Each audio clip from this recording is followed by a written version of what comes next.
All right, so this is a recording that I've been meaning to um, come up with for a little while. Uh, and the only reason I haven't is because there's been a bunch of like IRL stuff in my life that's kind of prevented me from doing this. I've been, working stuff out with college and whatnot, so sorry for the delay on that, I guess. But this was an absolutely fantastic game to watch in the moment. Spoiler alert, fascists win. Um, that's not really the spoiler, though, because how fascists win this game is absolutely fun and incredible. You can see already, like, it's only a 15-round game, but basically, I just kind of wanted to come back and view this recording to see if liberals even had a chance of winning. So, without further ado, let's just dive in here. So, Acro drops a blue, Hitler drops a blue, and M6 fascist. Okay, so that's not great. Not a great start for fascist, really. I mean, it's good to get the reds down, but the fact that they're both dropping blues means you're going to look bad, no matter what. And in this case, it's going to be correct that you look bad. So right now, it's a net -2 state deck. 3 is going to help that a little bit. He gets RBB and claims it. I think maybe Doc should have claimed blue here. I don't think it really makes much difference. I mean, you just have to you have to play that one by ear, because it's like, if you claim blue, people are going to make the assumption that you're a fascist with the first two trying to help them out, or that you're just really bad at the game. Because, well, and generally speaking, like, blue claims, it's really difficult to pass them off as real. If you're ever in a VC, voice chat, I definitely wouldn't recommend it, because it's very hard to try and pass off this sort of, what's the word I'm looking for? Annoyed liberal, I guess, act that, oh man, I'm finding all these blues now, that means we're just deck fucked kind of mentality that comes with actually seeing 3 blues here as liberal. And on top of that, claiming RBB now is generally what... I mean, I don't know if it's still a thing, but usually speaking, like, when you get blue, you're supposed to underclaim it anyway, and then claim it after the deck is over, so that things can go however. I know that's less of a thing nowadays, though, because changing your claim after the fact is seen as so fascist now that, like, you'll get frozen out until there's, like, some conflicts or whatever. So anyway, and I mean, fair enough, that's, like, the right way to play, but... Also, I guess I should take a second to mention that 3 picks 5 instead of going 3, 4, 4, 7. I think that's okay. I don't know if there's a meta or something around it, but you might be trying to avoid 1-5 fash by term locking them, which is totally fine. Like, okay, if you get comped, or if you get 3 reds there, you're never going to SC 5. You're going to SC 1 of 4, 7, like, no doubt about that. And you're probably going to SC and assume that 4, 7 is just a lib in that situation. It's not even that hard. So,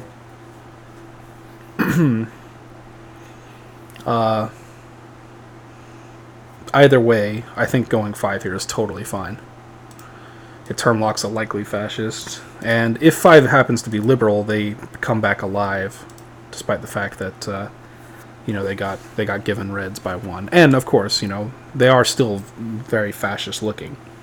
So fascists are the beneficiaries of some luck here. Canaris gets 3 reds. I checked the probabilities on it beforehand. It's 53% that he'll find 1 blue. It's only 35% that he'll find 0 blues with the 8 remaining cards.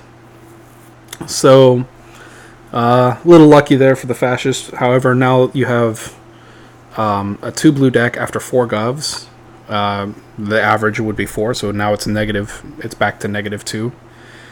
It was at -1, so it goes -1, -2, -1, -2 again after the first 4 govs. And so, yeah, it's like, as a liberal, you should be definitely thinking that 1, 2, 3, 5 is definitely fash heavy, at least 2 fascist. The problem is what happens next. So this is where things start to go off the rails, because I don't know how it happens or why, but they decide to top deck. So Kanaris throws his SE, that's totally fine. And they decide to top deck twice here. And the logic for that is that you're going to see the deck, right? And hopefully you'll top deck a blue. If you top deck a blue, it's totally fine and there's no problems with it. But what makes it horrible for Liberals is if they top deck 2 reds, which is exactly what happens. So Fascists get super lucky. So what you have to understand about this is that the final 8 cards had 2 blues, right? Kanaris drew the top 3 cards on that deck, and they had they had 3 red cards. So he drew 3 red cards, and out of the 5 remaining cards, there are still 2 blues. They haven't changed position, and then the top 2 blue cards on that deck were also red. So that means if a government had passed, it would have only gotten 1 blue. So I know that Fascists ditch twice, right? Liberals do not. But what you know now is that after Kanaris played Acro, claims red, red, red, and then 2 reds are dropped, you know, because there's only 3 cards left, that there aren't 4 blues remaining in the deck. So you know there's at least 1 ditch in 1, 2, 3, 5. So you know there's a Fascist there. It's very easy to just point at 2 and say, hey, well, 2 probably just took him, then 6 is probably Liberal. It's very unlikely that 2-6 is fascist, because 6 never got a chance to ditch. And I believe they play a Gov here. They play 4-7, and he claims RBB, which means now you know there's exactly 2 ditches, because out of all the blues, there were only 4 of them shown, and there were supposed to be 6. And again, they saw every single card in the deck, so they should have seen 6. And so here's where things just go totally off the rails for Liberals, really. I mean, first things first, you get to 4, right? Okay, so after you find out that there's definitely been a ditch, why not at least try 6? What the chat was going on about was, oh, we'll play 4-7, etc., and we'll see what 4 claims, and if 4 claims RBB, then 1-5 is essentially a conf. And that's true. It is definitely true. I think they undervalue the idea that 3 could have ditched.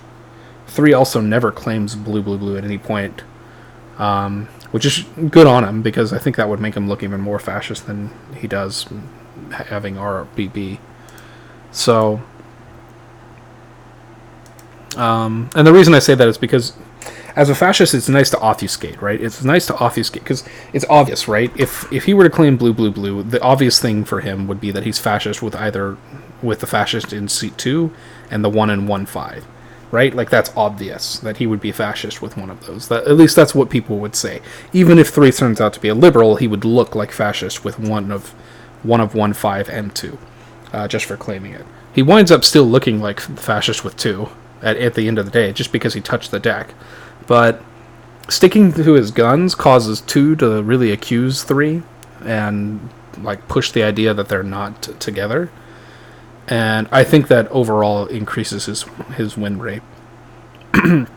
Not that Fascist had a low win rate anyway, but I think it increases 3's odds of getting like maybe choiced in veto zone, because you have to remember it is a veto zone now, and you need a lib-gov, and like, if you haven't already made the inference, like the fact that they're in veto zone and there's 1, 2, 3 fash lines means that no matter what, a top deck is going to happen, or a fascist is getting in gov, one of those 2 things. So either of those are beneficial to the fascist team. They would definitely love it. It's not a 1 game, because as long as the top deck is blue, the fascist team can't just out and be like, okay, well, we're the fascist team and we're just going to top deck, because then you could play 4-5, 5-6, 6-7, 7-4. That's like 4 govs in a row. That alone would get you all the policies you need, assuming no reds are there. And then, even if you get that, you can still top deck a blue. So it's not like you would ever out. And to their credit, fascist. I mean, to be honest, while I was watching the video, or watching the game live, I was like, man, I really don't think that any of the 3 in a row fascist lines made sense because, well, for one, like 1, 2, 3, 5 is super fash heavy. And also, I thought that at the time that, you know, the fash team would just kind of like be a little more obvious. But to their credit, they played the game through, even though it was basically a win for them. So, anyway, I guess here's the first moment where liberals kind of have a misstep, because after you see the deck and you see that... Oh, excuse me, this is before the deck is totally over.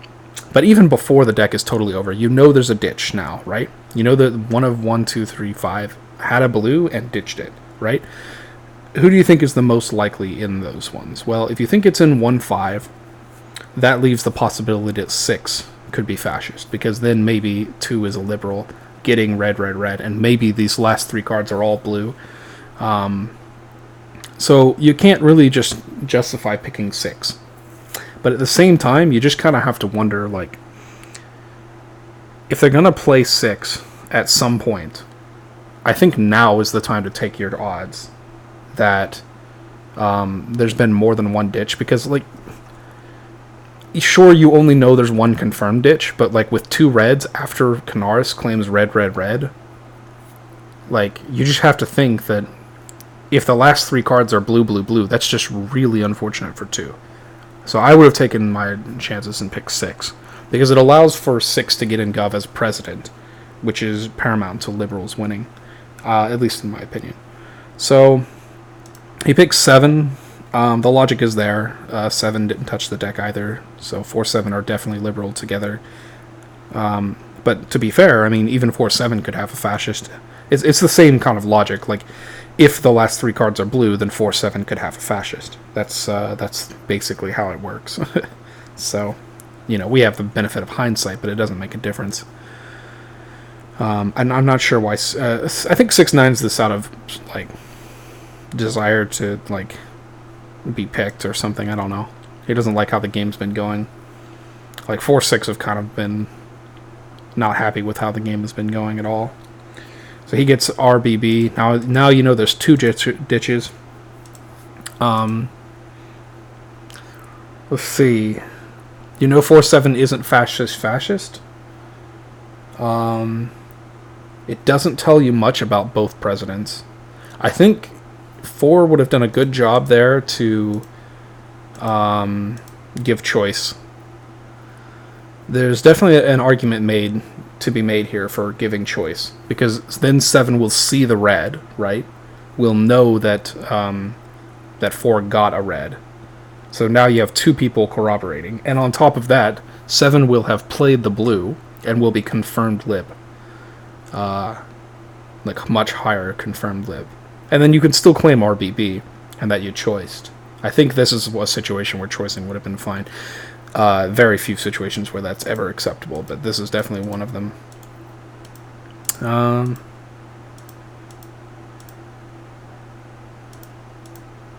Okay, so this is the last gov of the game. I guess I should have not gone so quickly. They decide to, like, Canaris picks 6. That's a good pick. I think, okay, so 4, 7 are term locked, right? This is the main issue, like, 6 can't pick 5 and ever get Yod. So you're stuck picking in 1, 3. Whichever you think is more liberal. 1, 3, 5, actually. No, not even 5. Because you need a gov, you need a president in the next 3 people, or you're going to top deck it out. So 7 winds up picking 1. I'm not entirely certain how they wound up picking 1. If you just look at Akros chat was like super fascist the whole game. It was actually pretty egregious. I'm not going to lie. Let's see if I can find some good stuff. So, yeah, I remember asking this. I remember asking Doc if he got blue, blue, blue, and he never... Yeah, this is when they were discussing what 4 is supposed to pick. I really think 4 should have picked 6.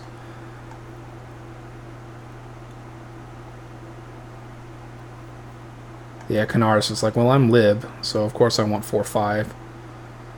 Yeah, 4, 6s. You see, like, Acro, as a fascist, knows that 4-6 is objectively worse than 4-7 for them. They're making that kind of play anyway, just to try and obfuscate a little bit.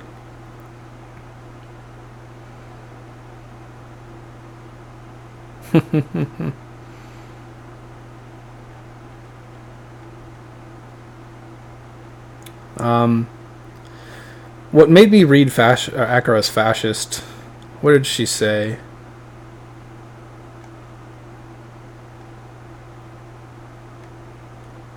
I said something to her.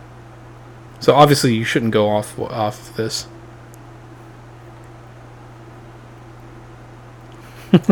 Oh God, Acro, I hope you weren't lib here. What star am I wrong? No, just this looks like Fash win. I don't think it's as much a confirmed Fash win yet. So, Acro was going on about how 2-3-5 are lines, and then she switched it to like 2-4-5 after 4 claims RBB. She does one or the other. I forget what it is, but it's like something about the switch. But I guess it doesn't matter. 7 winds up picking Acro. I don't really agree with that pick. I probably would have picked Doc. Just because I think... I mean, both picks are wrong, but I think I would like Doc for claiming RBB instead of trying to overclaim after the deck is over or something like that. Like, he never switches. He sticks to his guns. That doesn't seem like a fascist thing to do. Like, a fascist definitely would have just claimed blue, blue, blue at some point, right? Maybe even from the get-go, just to overclaim. There's no, if they're fascist with 2, and 2 is outed fascist. So it's, and like, 2's credit, 2 did a really good job calling 3 fascists basically all game. Like, Keck was like so hardcore on, gosh, I think 3 got blue, blue, blue. Nobody's saying anything about this. Like, as an outed fascist, I think that kind of chat is pretty good, actually. It didn't get 3 picked, so at the end of the day, I guess what do I know? But I think people pick Acro for the wrong reasons. She's kind of easy to read as a fascist sometimes. So, of course, fascist fail the veto and win the game. Really epic game. It was quite a long con, this game. It seems short because it only lasted 15 rounds, but it was definitely like a 45 to an hour long game in terms of how the chat was going, because they just discussed so much stuff about how, and I don't know if liberals can ever win this after they top deck 2 reds. It's so hard to come back from that. You definitely need to go 4-6 and then 6-7 and then 7-4, and that'll get you like 3 govs in. And also a bunch of fucking confirmed libs. So there's that. And then you need to like top deck the last blue or something to win. So, GG, good games. I'm just glad to be able to immortalize this game on YouTube. I think it really needs to be remembered for a long time. Top decking is not always the best idea when there are blues missing. It can be good, I think. Like, my opinion on this is that if you have a low amount of blues down and you see this deck state right here where 2 blues are currently missing, I don't think that top decking twice is ever the correct play. I think top decking once is pretty good, because once you top deck once, then the odds for 5 blue deck and 6 blue deck switch. Then the odds are you're supposed to have a 6 blue deck and a red is supposed to be on the bottom, versus in a normal situation where a normal deck would be a 5 blue deck. So the 6 blue deck becomes the 50% odds and the 5 blue deck becomes the 40% odds. Actually, I think it might just be 50-50. I'm not totally sure. Actually, let's go ahead and look that up. So let's see. You have 17 total. There's 6 blues. So if you pick 16 of them, what are the odds that you get 5 of them? Is it... Okay, yeah. So there's your odds. It's 65-35. So it's actually even better odds than a normal deck state, where what you normally do is pick the 15 cards. Oh my god, stop.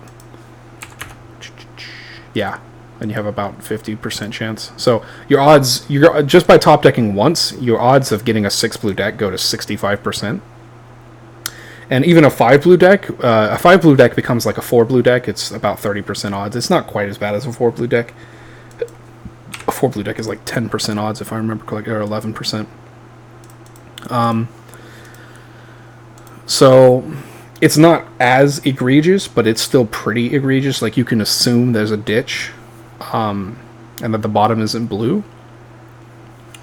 You get info without incurring as much risk as you do with the double. Like, a double TBD will give you the maximum amount of info, because then the deck is supposed to be completely just 6 blues, and when they find 4 blues, that means there's 2 ditches.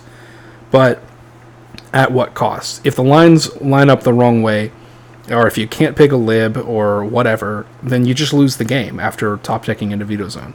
So if you top deck a blue, feel free to top deck again. Then it's totally safe, and you'll confirm the deck. I think if after you top deck the red, my advice to you is to just go ahead and play a Gov. Let's see, where are libs after they top deck? Unfortunately, they're in pretty bad straits. So we know this next card is a red. And then I don't know the order of the cards. I don't know if a blue is on bottom. So in this situation, like, that advice is also pretty bad, because no matter what, you're going to let a fascist into play. And not only that, but somebody who also was on this deck. Which, I guess that's not too bad, but like, that kind of sucks. But at the same time, at least you're not you can force a fascist to pick a liberal, like in seat 6, for instance. And then if they get RBB, you're still in okay shape. Like, you got a blue down, you still have a gun, you can give that gun to 4, 4 can just shoot 2, and the game is pretty much solved. In fact, in my opinion, the game is way better if they do that. Hopefully one of the fascists gets RBB and can't take a gun. So then it goes to 4. 4 picks 7. Hopefully 4-7 are not term locked. 4 picks the lib in 6-7 who's not term locked by whoever they play in 1-2-3. And then 4 can take the gun straight up, just take the gun and shoot 2. And then it'll be Veto Zone, and I think you have... So I think the best play there would be like 1-7 or 3-7, doesn't matter which. Hopefully they get RBB, 4 picks 6, shoots 2, and if 2 is not Hitler, then it's Veto Zone, you play 6-7. I think that's your best play. You'll confirm 2 libs that way. In this situation, you would be shooting Hitler, so it's even better. Honestly, that's my 2 cents. I don't really see how libs are ever going to win this otherwise. So, anyway, fascinating game. Hope you guys enjoyed it. I'll see you later.